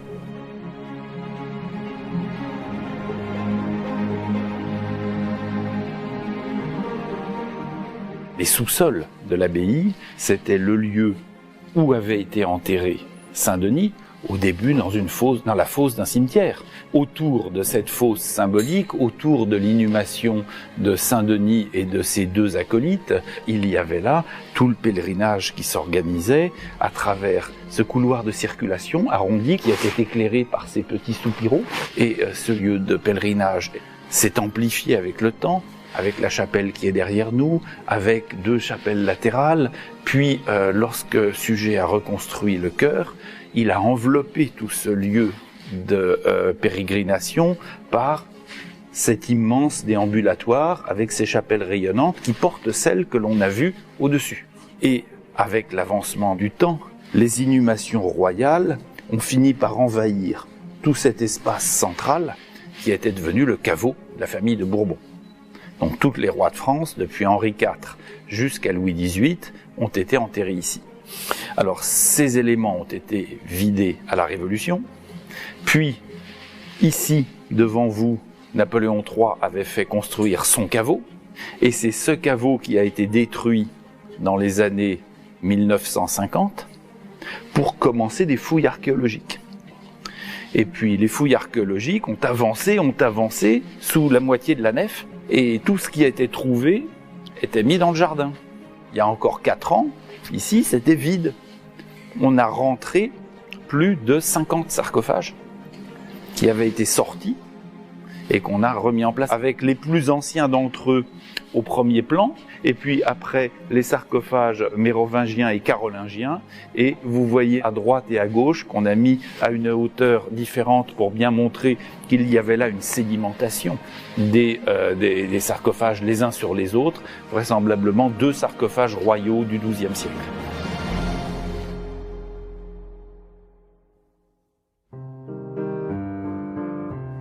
Alors nous sommes ici dans la souche de la principale tour qui a été démontée au XIXe siècle. Et vous voyez que cette souche, avec l'escalier qui aboutissait depuis le sol, l'ensemble des maçonneries basses, les dosserets qui supportaient les voûtes qui portaient le beffroi. Vous êtes là sur tout le bas de la tour disparue. Vous voyez que les dimensions des piliers en bas sont indispensables pour porter toute l'architecture et les deux tours qui sont autour. Et la nef, elle, terminée au XIIIe siècle, qui est venue raccorder le chevet de l'abbé Suger et le massif occidental qu'il avait construit. On est ici donc au centre de la façade. Vous avez tout le chemin de ronde et son crénelage. C'est un crénelage qui a été refait à la fin du Moyen-Âge, mais qui reprend sans doute le principe d'un crénelage initial du XIIe siècle, parce qu'il fait partie des codes de représentation d'un monument au XIIe siècle, d'avoir sa composante à la fois spectaculaire, monumentale, mais également défensive, où l'on a ce principe de petites tourelles latérales qui marquent symboliquement, ce n'est pas un véritable chemin de ronde, l'image de capacité défensive qui doit être perçue pour l'époque différemment de celle que nous avons aujourd'hui. Dans l'image intellectuelle du Moyen-Âge, le mur crénelé représente la notion de protection et la notion d'isolation du monde. Beaucoup plus que la notion un siège avec des arcs et des flèches. C'est pour ça que tout jardin est entouré d'un mur crénelé, même s'il ne sert strictement à rien en termes de défense. Donc cette façade à deux tours est conçue comme une façade harmonique et comme une façade symétrique extrêmement spectaculaire. Dans le milieu médiéval parisien, il y a une véritable compétition de pouvoir entre l'abbaye de Saint-Denis et l'évêché de Paris. Paris est évidemment la capitale, l'évêché souhaite avoir la primauté sur l'ensemble des établissements religieux et l'abbaye se veut totalement indépendante de l'évêché de Paris. Et le fait que l'abbaye de Saint-Denis devient rapidement, à la fin de l'époque carolingienne, une des plus riches d'Europe, qu'elle devient assez tardivement le lieu d'inhumation royale, va donner à l'abbaye une véritable indépendance politique par rapport à l'évêché de Paris. Pas un roi de France n'est enterré à la cathédrale de Paris. La seule représentation d'un roi de France à la cathédrale de Paris, c'est Philippe le Bel à cheval et en armure, qui était rentré dans la cathédrale dans cette tenue pour bien montrer à l'évêque qu'il était patron dans la cathédrale et que le monde marchait dans cet ordre-là et depuis longtemps en France. Cette rivalité politique et de puissance entre la cathédrale et l'abbaye va se traduire en architecture. La première grande église à deux tours que l'on a en Île-de-France, c'est la basilique. La réaction des évêques de Paris va être immédiate. Et lorsque Maurice de Sully fonde la cathédrale de Paris, 30 ans après l'abbatiale de Saint-Denis, il va concevoir une cathédrale encore plus grande, encore plus haute, avec une façade à deux tours encore plus monumentale que celle de Saint-Denis. Et il la construit. Et lorsque cette façade de Notre-Dame de Paris est construite, les moines surenchérissent ici en créant une flèche au-dessus de la tour nord. Il y avait vraisemblablement une flèche prévue au-dessus de la tour sud aussi, mais elle n'a jamais été faite. Bref, on est dans cette espèce de compétition, rivalité architecturale qui est la démonstration de puissance qui se traduit par une démonstration architecturale. Et de fait, la flèche qui sera construite vraisemblablement à la fin du XIIe siècle, qui culminait entre 85 et 90 mètres, restera jusqu'à la Révolution, jusqu'au début du XIXe siècle, le plus haut édifice parisien. Et la disparition de cette flèche est restée dans les mémoires de la ville comme une amputation. Donc aujourd'hui, cette flèche dont on a la souche ici, la ville souhaiterait la remonter. Voilà. Il n'est pas usuel de remonter une flèche médiévale. Sur un édifice comme la cathédrale de Saint-Denis, il y aurait même 100 autres priorités. Il y a des travaux de restauration, des structures, de la toiture, des vitraux, des ouvertures au public démultipliées et bien légitimes. Ces programmes incombent au propriétaire du monument qui est l'État et la ville ne peut pas se substituer à l'État pour faire les programmes de restauration. En revanche, la ville peut prendre en charge la facette publique du monument, et notamment un vieux rêve municipal que l'on voit jalonner l'histoire municipale depuis le XIXe siècle. Les cartes postales représentant la basilique depuis le XIXe siècle représentent les dessins anciens de la basilique avec ses deux tours et la basilique dans son état amputé. Il y a une véritable persistance locale du regret de cette flèche. Alors un regret ne fait pas un projet. Si ici, à Saint-Denis, on a pu relayer cette demande municipale, c'est que les hasards de l'histoire nous ont donné une documentation sur le clocher nord et sa flèche absolument exceptionnelle. Deux événements vont nous apporter une documentation opérationnelle. Dans les années 1830 à 1838, une restauration du clocher nord et de sa flèche est entreprise par l'architecte François Debray. Et François Debray invente ici, à Saint-Denis, la restauration monumentale des monuments historiques. C'est lui qui va inventer la méthode de recherche documentaire afférente aux monuments, c'est lui qui va retrouver le principe de réutilisation de mêmes pierres, de respect des matériaux anciens, de respect de la sculpture ancienne que l'on complète sans la remplacer. Ce travail de Debray s'est traduit par des documents extraordinairement précis de restauration qui vont préciser pratiquement pierre à pierre tout le dessin du clocher sur toute son élévation, sur toute sa flèche. On a donc une batterie de documents des années 1830 absolument exceptionnelle et plus riche encore que celle que nous avons sur beaucoup de clochers du XIIe siècle qui subsistent. Mais après cette étape de restauration des années 1830, la basilique va subir un ouragan et le clocher, la flèche, va être de nouveau déstabilisé. Ce désordre, selon les techniques de l'époque, personne ne sait le réparer. La technique de restauration que l'on a au XIXe siècle sur des monuments déstabilisés est très simple. On démonte les pierres en les numérotant et on les remonte sur une maçonnerie solide.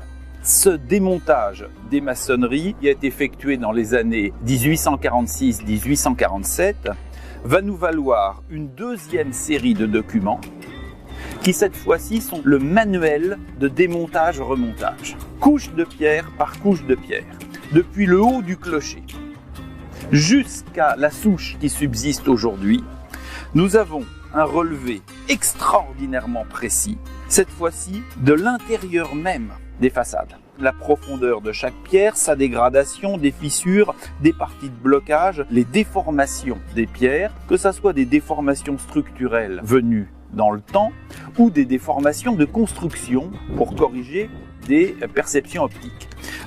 Nous avons donc deux batteries de documents sans équivalent sur aucun clocher médiéval français. Cette richesse documentaire est complétée par le principe même du démontage qui consistait à descendre les pierres pour les remonter. Ces pierres démontées et numérotées ont bien évidemment été conservées.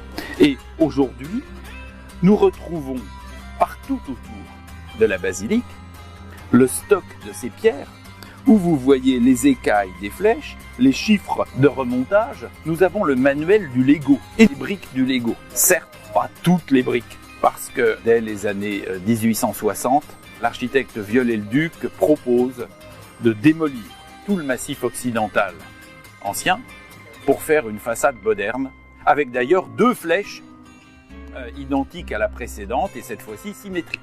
La défaite de 1870 met heureusement un terme à ce projet et la façade reste intacte, heureusement. En revanche, Viollet-le-Duc, souhaitant accélérer son projet de remplacement de l'ancienne façade par une nouvelle, réutilise les pierres du clocher ancien dans des tas d'ouvrages nouveaux pour faire les fondations du mur de clôture de l'église, pour faire le caveau impérial de Napoléon III, pour remblayer tel et tel terrain. Donc, depuis 50 ans, grâce à l'unité archéologique, on collectionne toutes ces pierres et aujourd'hui, il y en a plusieurs centaines. Tout ça, ce sont des parties de la flèche. On a quand même des éléments extrêmement significatifs et qui proviennent aussi bien des pierres restaurées par Debray dans les années 1837-38 que des pierres du XIIe siècle avec des détails très significatifs de sculpture, de modénature. Par exemple, là, vous avez une pierre extraordinairement intéressante parce que vous avez une des arêtes de la flèche. On voit très bien les pans coupés de la flèche, on voit l'arête qui est ici, et c'est tout ce qui va donner la nervosité entre les différentes facettes. Cette flèche, c'est une flèche creuse. Elle a été, dès le Moyen-Âge, consolidée par du métal. Et vous voyez que tous les éléments de la flèche sont avec des traces de crampons qui étaient des crampons de fer. Ces crampons ont participé au fait que la flèche ait pris la foudre. Donc aujourd'hui, dans un travail de restauration normal, on remplace ces crampons de fer par des crampons de bronze, à la fois inertes, dans la tradition romaine, n'attirant pas la foudre et ne risquant pas de rouiller et de faire éclater les maçonneries. Mais nous avons là des compréhensions du mode de montage technique de l'ouvrage que les dessins les plus précis ne rendent pas toujours crédibles. Donc sur ce clocher, s'il n'y a pas un vrai besoin public, il n'y a aucune raison de refaire ce clocher. Mais ce besoin y existe.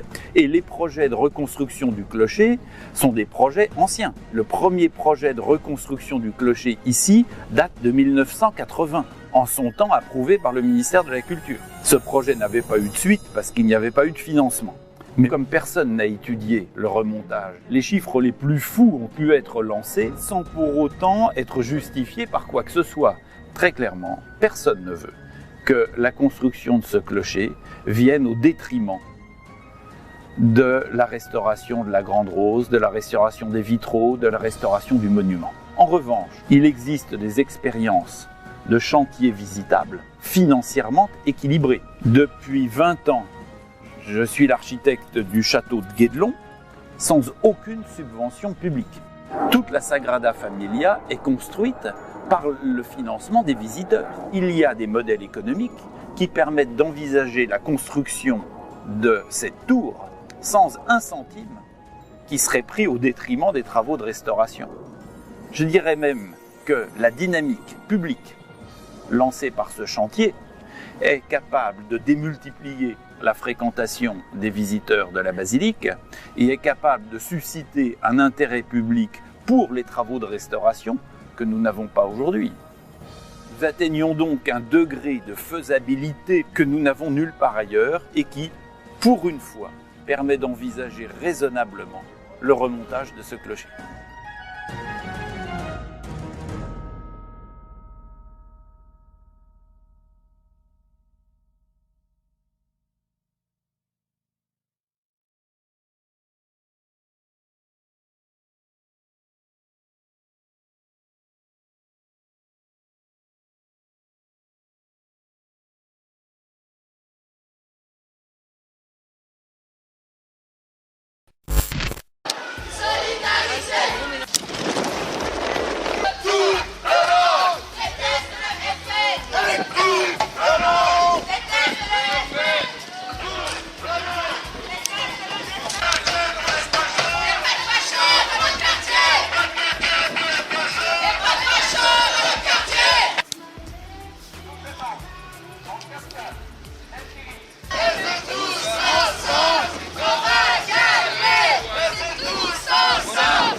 Juste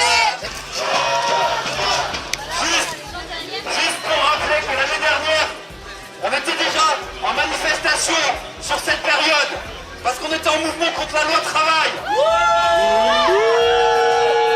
Et plus particulièrement devant ce Franprix qui a été en grève à la même époque l'année dernière. Et juste souligner que c'est le seul Franprix, là on en a croisé je crois 2 ou 3, j'ai fermé un 1er mai, les autres étaient ouverts. C'est clair que quand on a eu un ministre de l'économie qui a encouragé l'ouverture et la dérégulation du travail le dimanche et les jours fériés, ça ouvre des boulevards aux patrons. Donc on a tous un boulot à faire, c'est d'aller, quand on fait nos courses, d'aller voir les caissières, de leur causer, de leur dire qu'elles ont des droits et qu'en s'unissant, comme au Franprix République, on peut gagner.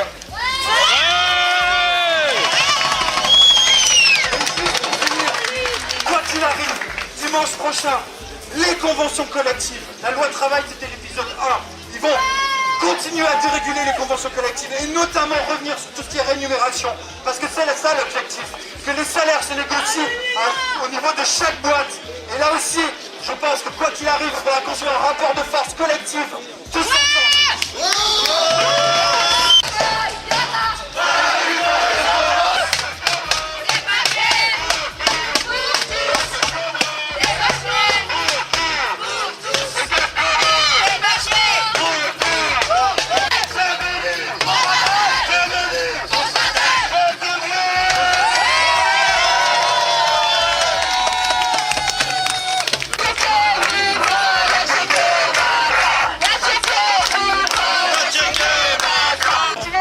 lutte contre les projets antisociaux qui nous attendent de toute façon à Saint-Denis et ailleurs. La lutte elle continue tout de suite puisque à 14h la manifestation parisienne partira de la place de la République et on propose un départ collectif à 13h30 à la gare de Saint-Denis, à la gare RER, pour donc se rendre ensemble à République pour la manifestation parisienne du 1er mai. Merci à toutes et à tous.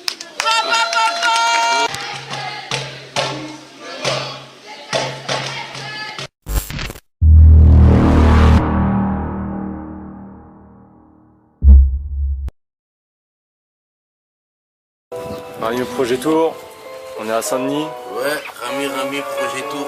Allende. Si, Allende, PT4, Modélie, je connais. Ouais, PT4, mon pote. Ouais. C'est la base. Ouais. Succion dans les poches. Succion dans les poches.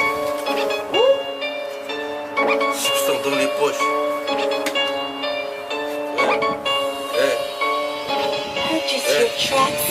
H24 plus long comme Dusty, tous les jours à la Tessie. Maxi B9, faut que j'investisse dans quelque chose de logique, dans quelque chose de magique. Comme un brolic vient transpercer le peur, mettre à la main tous ces paras. Ouais, poteau, je veux la mala. Avoir des vaca Punta Cana, LOL ta Punta Cana. Allez, Che Guevara, tu peux croiser des mecs bizarres. Je suis intouchable comme Omar, j'ai de péter millions, faire qui crotte tous mes ningas. Lève, c'est la MIFA. B9, mon Souzita. AND, c'est ma villa. Bang, bang, Guadaloza. Bang, bang, bang. J'suis dans les poches, les Yankees s'affolent sous le bord. Charles la fumage, guette les ports. Nouveau freestyle, viens foutre le débord. Pas de sentiments, les sous d'abord. Pas de pitié, 4 trous dans ton corps. Basalosa arrive, changement de décor. Tous ces rageux, je vais les mettre d'accord. Ouais, je vais les mettre d'accord. Tous ces l'argent, on va les mettre d'accord. Ouais. On va les mettre d'accord. Tous ces rages, on va les mettre d'accord. C'est ça le dos, je les nique quand t'es ta tête. Tu te demandes que c'est négro. Tu te fais ta fête, on va faire criminel. Comme un type sur mon lait. Tu joues comme une lèvre, prépare-toi de faire niquer. Rapport H, featuring de baiser. L'équipe à mes côtés, tu te demandes ce qui va se passer. Je suis dans ma lancée, essaye de me stopper. Car j'ai décidé d'écraser le RAP. Essaye pas de tester. Viens du 9-3 gros. Que nique ta remée. Que tu crois pas gros. Je suis déterminé. Essaye pas de tester. La bastos. Vois que tu tiens. C'est le Rami Projet Tour, on était à Saint-Denis, à Allende. Loulou. RAM projet. Viens pécho, Allende, viens pécho. Passe au 4 si tu veux de la frappe. Passe au 4. Passe au 4, il y a de la peuf. Passe au 4. De toute façon, je vous l'ai dit dans mes délines. Passe au 4, passe la face, il y a de la moula. On est au 4, viens nous voir, frère. La mousse.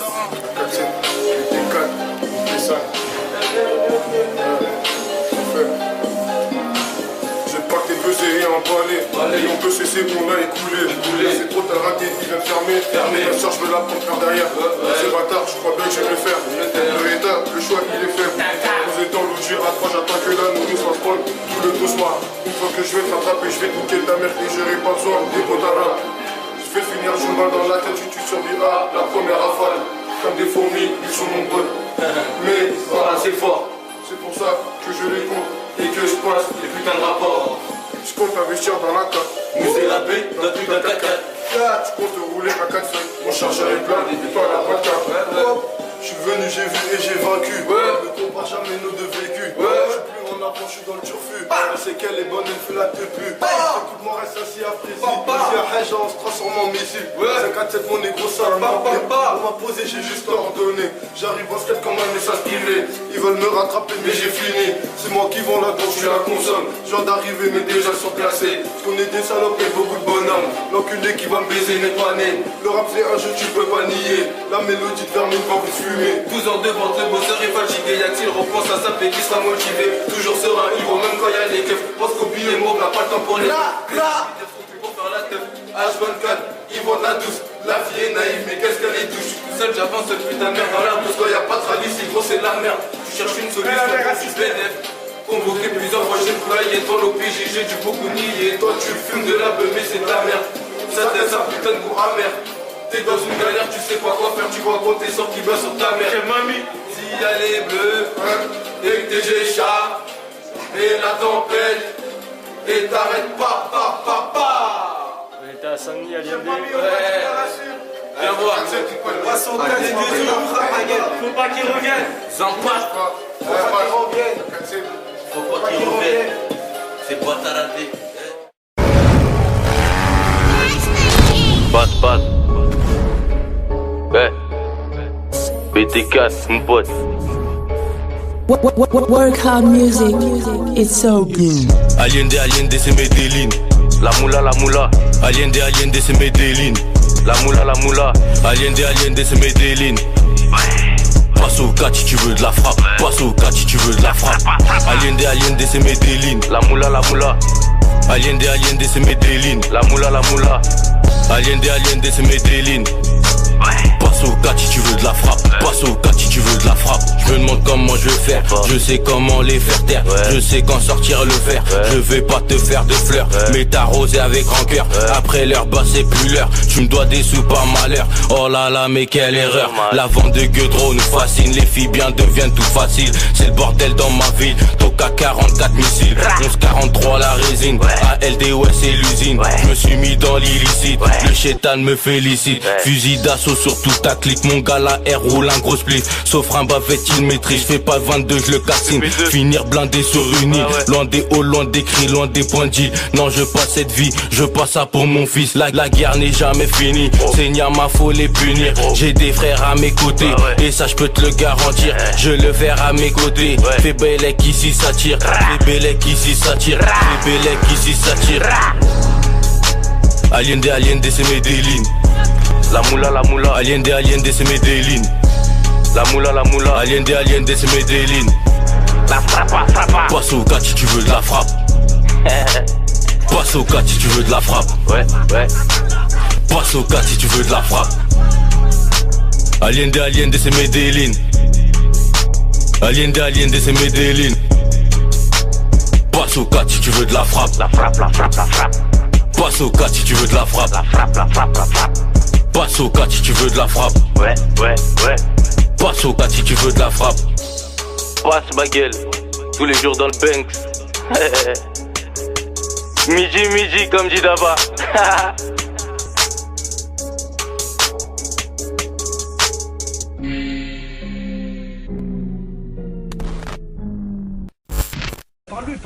Oh arrête.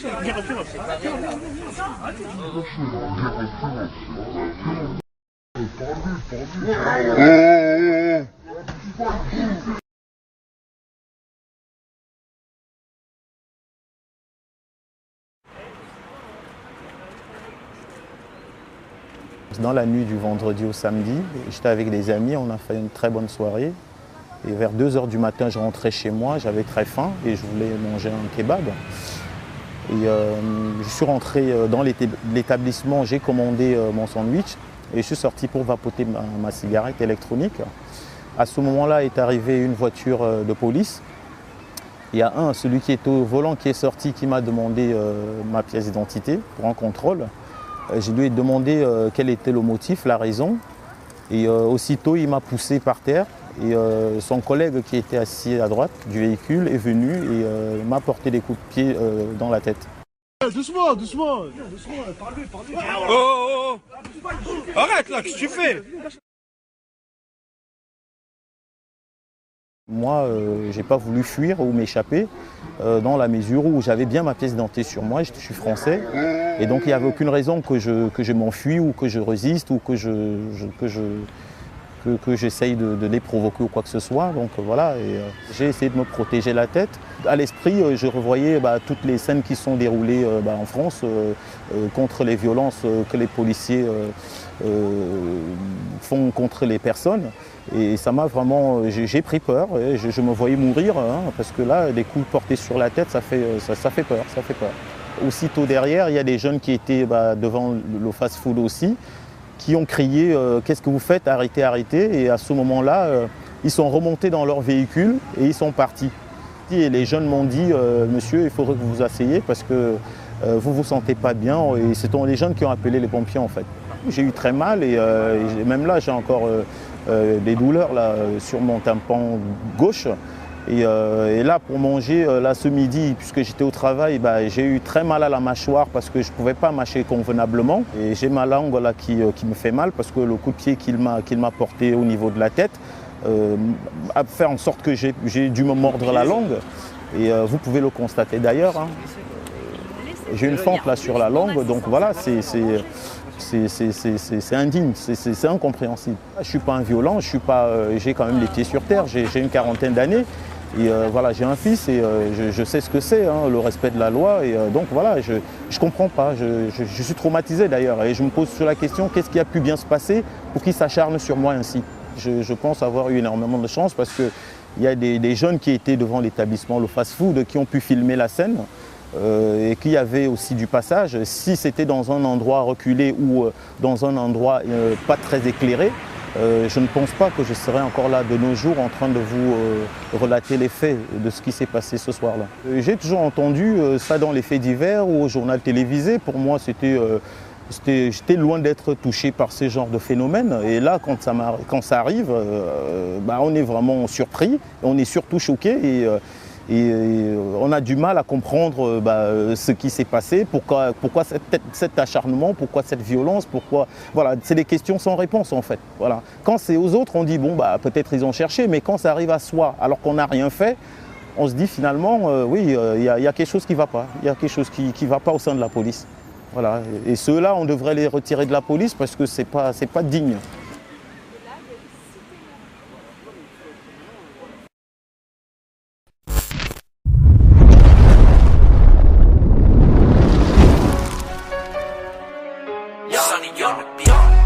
Cova, vélo, humain, bref, partout y a des pédales. Posé au checker là-bas que nous matons, range les doses dans le calme. Sache que si tu me butes, tes mégas viendront direct rafale en bécane. On pense qu'à faire nos jazz, finir nos carrières sur le terrain à la bécane. Cova, vélo, humain, bref, partout y a des pédales. Posé au checker là-bas que nous matons, range les doses dans le calme. Sache que si tu me butes, tes mégas viendront direct rafale en bécane. On pense qu'à faire nos jazz, finir nos carrières sur le terrain à la bécane. La street c'est strict, balance notre nique, ça joue les gangsters et ça flippe quand ça clique. À skip, efficace, elle est ta clique. Pour gagner une guerre contre mon équipe tactique, le trafic circule dans la zone. Si c'est bouché, on appuie sur pause. Attends 10 minutes, t'auras ta dose. Gros embouteillage, les keufs dans le hall. Même quand il fait froid, les charbonneurs résistent. On démonte direct, même si t'es rempli de vis. On passe du foot au trafic, ouais c'est tragique. On descend chez toi et y a pas de carte de visite. Ils font les fumées. Voilà, toujours à Saint-Denis, nuit des merveilles. Nuit des merveilles. Aïe, aïe, aïe.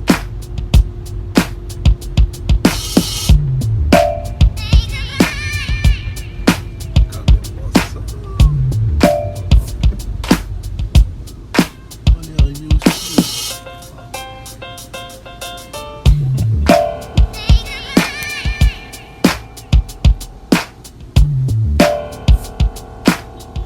C'est bon.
Bonjour à tous, cette semaine je vous propose une mini-série, les sorties d'été de Mathilde. Alors sans surprise, Mathilde, c'est moi. Je serai accompagnée toute la semaine de ma comparse Léa Charnier pour la prise d'images et nous allons vous en mettre plein les yeux, vous faire découvrir des monuments que vous ne connaissez pas forcément en région parisienne pour vous donner des idées de sortie. Des monuments comme celui que nous avons devant nous. Alors pour commencer cette série, nous avons rendez-vous au tombeau des rois. Alors c'est sûr que dit comme ça n'a pas l'air très fun et pourtant la basilique Saint-Denis est l'un des monuments les plus sublimes. Ici sont enterrés des gens comme Dagobert, Marie-Antoinette, Catherine de Médicis. C'est juste magnifique. Et pour faire une visite guidée, nous avons rendez-vous avec Serge Santos, qui est l'administrateur de la demeure éternelle de nos rois de France.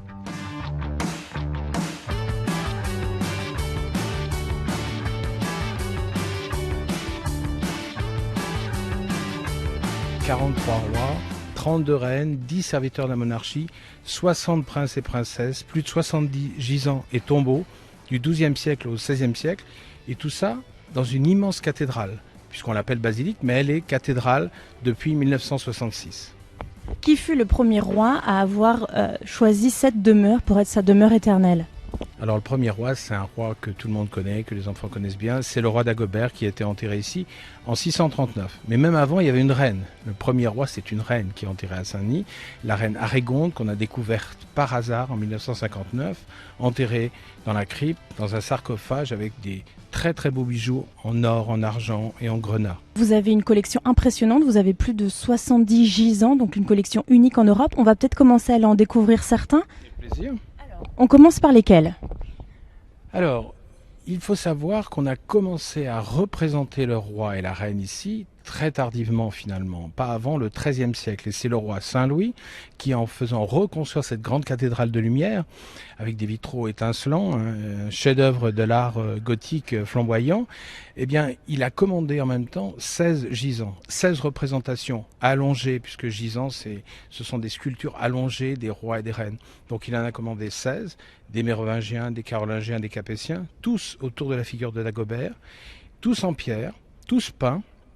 Donc il faut imaginer ici au centre de l'église une sorte d'exposition avec des personnages qui ne sont pas représentés morts, qui sont présentés allongés comme s'ils étaient morts, mais les yeux grands ouverts en attente de la résurrection, le regard tourné vers le ciel, mais aussi vers l'est, puisque dans la Bible on dit que le Christ reviendra comme une étoile qui rayera de l'est vers l'ouest. Donc ils attendent en fait le retour du Christ, le retour de la lumière. Et les détails sont somptueux, des vêtements, ce sont leurs habits d'apparat, ils ont également leurs signes de pouvoir, on peut voir des couronnes sur leur tête. Oui, bien sûr, c'est le roi en majesté, c'est le roi idéal. Ce ne sont pas des représentations réalistes puisqu'ils sont morts depuis trop longtemps pour pouvoir leur représenter un visage réaliste. Et puis au pied de ces personnages, peu à peu, on va voir apparaître des animaux. J'ai lu que les chiens, c'était pour les femmes, signe de fidélité, et par contre les lions, c'est pour les hommes, signe de puissance et de force, c'est ça ? Un petit peu plus compliqué, si je puis me permettre. C'est-à-dire que le chien, il est effectivement signe de fidélité, mais c'est un petit peu le chien des aveugles. Il guide dans les royaumes souterrains, il guide après la mort. Et le lion, c'est la force, c'est la puissance royale, certes, mais c'est aussi une petite légende qui apparaît au Moyen-Âge. On dit que le lion, qui est très important déjà dans la Bible, le lion, lorsqu'il naît, il a les yeux fermés. Et 3 jours après, il ouvre les yeux. Donc c'est un symbole de résurrection. Et vous savez, parfois on trouve les lions au pied des femmes et au pied des hommes, on trouve des chiens.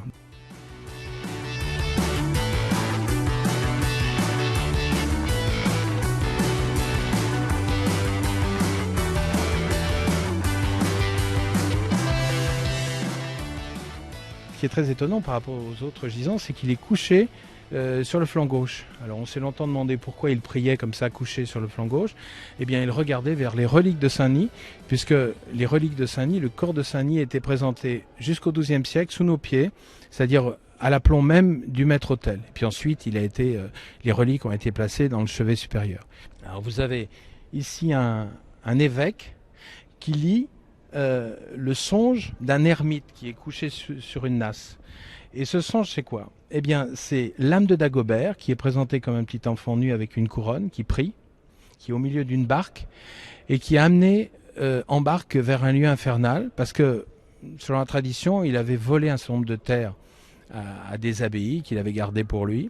Et donc, il n'a pas été en accord avec ce que voulait l'Église, donc il va en enfer. Mais Mais au deuxième niveau, grâce à l'intercession de Saint-Denis et de Saint-Martin qui tape avec son gourdin sur la tête des démons, eh bien l'âme de Dagobert peut monter au troisième niveau sur un linceul directement vers le ciel, vers le paradis, où on voit la main de Dieu qui s'échappe du nuée, qui le tire vers le haut. La conclusion est simple, hein, c'est une grande communication pour l'idée de se faire enterrer à Saint-Denis, même si vous avez péché. Si vous faites enterrer à Saint-Denis, eh bien vous avez beaucoup de chances de vous retrouver au paradis.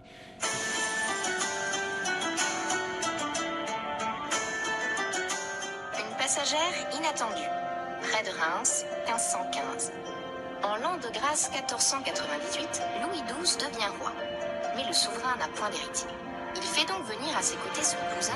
C'est une abbaye qu'on peut visiter et notamment avec des enfants parce que j'ai vu qu'il y avait une application pour incarner François Ier avec sa petite salamandre étincelle et il y a notamment une étape à la basilique Saint-Denis. Alors honnêtement, j'ai pas terminé le jeu et la basilique Saint-Denis est le dernier. Est-ce que c'est aussi une vraie volonté de votre part de montrer que les enfants peuvent s'intéresser La basilique, elle est ouverte à toutes et à tous, hein, que ce soit la population locale, que ce soit des familles qui viennent de partout. En ce moment, il y a l'opération du ministère de la Culture qui s'appelle C'est mon patrimoine et qui permet à des jeunes qui partent pas en vacances, qui n'ont pas cette chance, de découvrir le monument de manière extrêmement active et puis en jouant. Parce que ce qui est important dans tout cela, pour un jeune, c'est vraiment la notion de plaisir.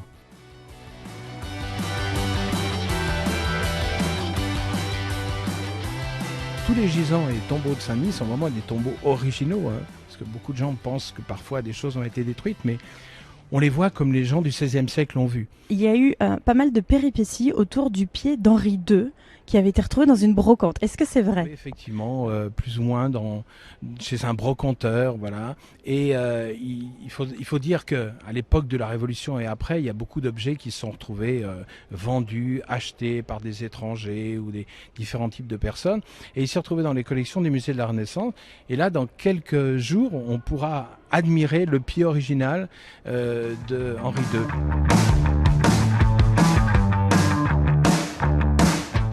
Pour avoir plus d'informations, rendez-vous sur son site internet www.saint-denis-basilique.fr.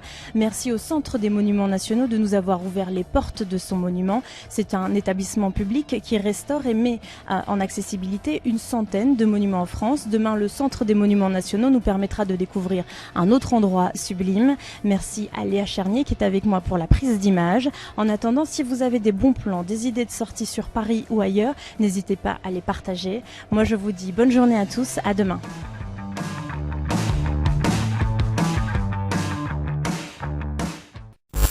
Porte de Paris, la ville de Saint-Denis, l'une des plus peuplées d'Île-de-France.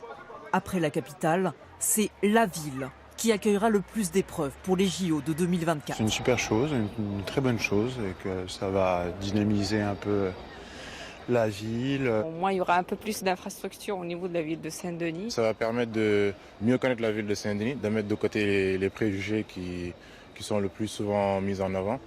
À quelques pas du centre historique, des friches industrielles se transforment progressivement en écoquartiers. C'est ici que doit s'élever le futur village olympique.